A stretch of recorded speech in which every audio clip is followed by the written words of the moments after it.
ஆண்டும் நடைபெறுகின்ற இந்த சுதந்திர தின விழாவில் குறிப்பாக இந்த ஆண்டு என்பது நமக்கான ஒரு மிகப்பெரிய ஒரு பெருமையாக நான் சிறப்பாக பார்க்கக்கூடியது. நமது மாண்புமிகு மாநிலத்தினுடைய துணை முதலமைச்சராக இருக்கக்கூடிய உயர் திரு உதயநிதி ஸ்டாலின் அவர்கள் கலந்து கொண்டு இந்த மூவண்ண கொடியை ஏற்றி நம்முடைய மாணவ செல்வனுடைய அணிவகுப்பை நின்று ஏற்றுக்கொண்டு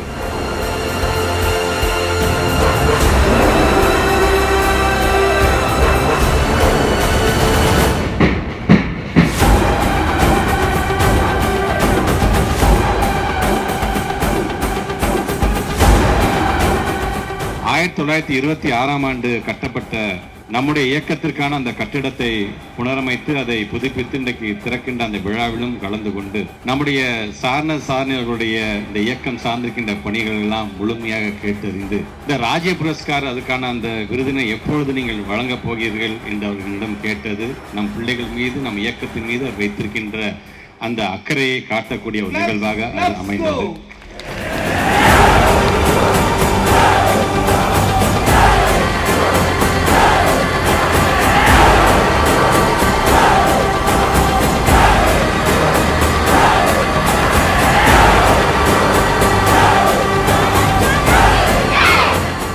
கலைஞருடைய நூற்றாண்டை பறைசாற்றுகின்ற விதமாக ஒரு மிகப்பெரிய வைர விழாவை ஜாம்பூரியை நாம் கொண்டாடினோம்.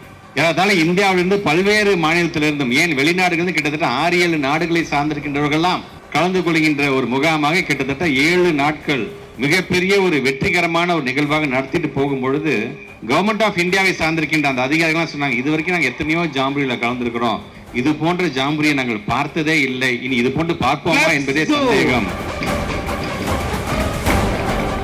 என்று சொல்லுகின்ற அளவுக்கு நம்முடைய தமிழ்நாட்டு முதலமைச்சரை அந்த அளவுக்கு அவர்கள் பாராட்டி விட்டு அவர்கள் சென்றிருக்கிறார்கள். ஆக அந்த ஜாம்பூரியை திருச்சியில் நடந்த அந்த ஜாம்பூரியை தொடங்கி வைத்தவர் தான் நம்முடைய மாண்புமிகு துணை முதலமைச்சர். இன்றைக்கு நமக்கான கட்டடத்தையும் இதே இடத்துக்கு வந்து திறந்து வைத்திருக்கிறார்.